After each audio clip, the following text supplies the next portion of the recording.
Hi అండి, welcome to my channel. ఈరోజు చింతాకు చికెన్ చేయడం జరిగింది. అదిరిపోయిన టేస్ట్ కూడా. సో మీరు కూడా చింతాకు చికెన్ చేసుకొని తినండి, ఆరోగ్యానికి చాలా మంచిది ఎండాకాలంలో. సో మనం చింతాకు మార్కెట్లో దొరుకుతుంది. తెచ్చుకున్న తర్వాత మనము చికెన్ని చింతాకు చికెన్ వేసుకొని కట్ చేసుకున్నాం కర్రీ. సో ఇప్పుడు కుక్కర్ ఆన్ చేసుకున్నాము. కుక్కర్ పెట్టుకున్న తర్వాత కొద్దిగా నూనె వేసుకుందాం, కొద్దిగా ఆనియన్స్,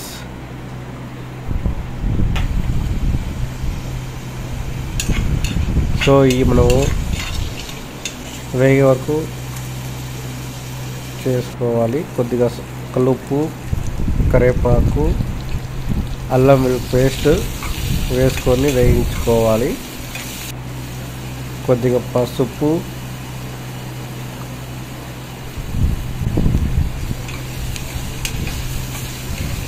మనం వేయించుకున్న తర్వాత ఇప్పుడు కొద్దిగా కస్తూరి మెంతి వేసుకుందాం. సో మొత్తం మనము ఇప్పుడు ఈ వేగే వరకు వేయించుకోవాలి. తర్వాత టమోటాని మనం పేస్ట్ చేసుకోవాలి. టమోటా పేస్ట్ వేసుకుందాం.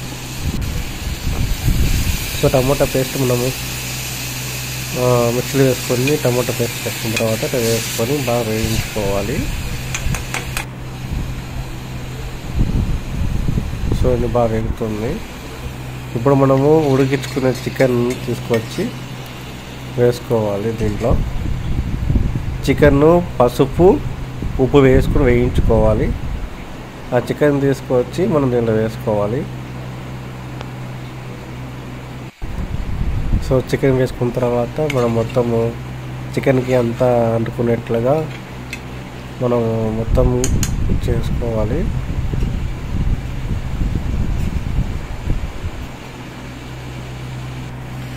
సో ఇప్పుడు మనము చింతాకుని బాగా నీళ్ళలో కడుక్కొని బాగా కడగాలి. చింతాకు తీసుకొచ్చి చికెన్లో వేసుకోవాలి.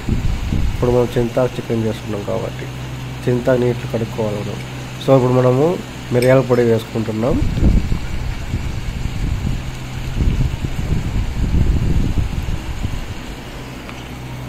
కొబ్బరి పొడి వేసుకుంటున్నాం.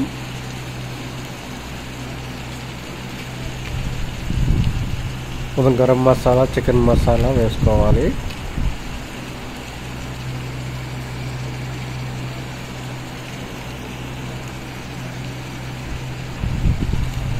కొద్ది కారం వేసుకుంటున్నాం. సో అన్నీ వేసుకున్నాక ఇప్పుడు మొత్తం అన్నిటికీ మనం చికెన్కి అంటుకునేట్లాగా మొత్తం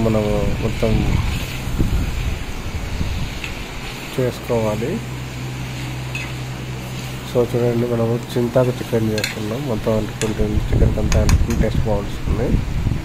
చూడండి నేను చక్కగా ఉందో చింతాకు చికెన్ ఎండాకాలంలో చేసుకుంటే బాగుంది చింతాకు. సో ఇప్పుడు మనము కొద్దిగా పెరుగు వేసుకుంటున్నాం.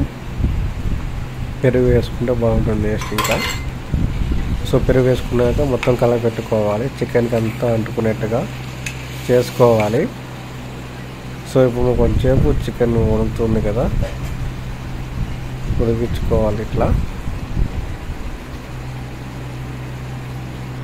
సో కొద్దిగా నీళ్ళు వేసుకోవాలి. నీళ్ళు వేసుకున్న తర్వాత మనం మొత్తం ఇలా చికెన్ అంతా కలపెట్టుకోవాలి. సో ఇప్పుడు మనము కుక్కర్ పెట్టుకొని 2 విజిల్స్ వచ్చే వరకు మనము కుక్కర్ పెట్టేయాలి. 2 విజిల్స్ వచ్చిన తర్వాత చూడండి చికెన్ బాగా ఉడికింది. చికెన్ 2 విజిల్స్ వచ్చిన తర్వాత ఇలా చికెన్ తయారవుతుంది. అంతే అండి, చింతాకు చికెన్ రెడీ అయిపోయింది. మొత్తానికి కొద్దిగా మనము కొత్తిమీర వేసుకుంటున్నాం. సో అంతే, చింతాకు చికెన్ అయితే రెడీ అయిపోయింది. మీరు కూడా ట్రై చేయండి. టేస్ట్ ఎదిరిపోతుంది, చపాతీలోకి ఎదిరిపోతుంది, తర్వాత రొట్టెలోకి బాగుంటుంది, తర్వాత అన్నంలోకి బాగుంటుంది. నచ్చితే లైక్ చేయండి. Thank you for watching.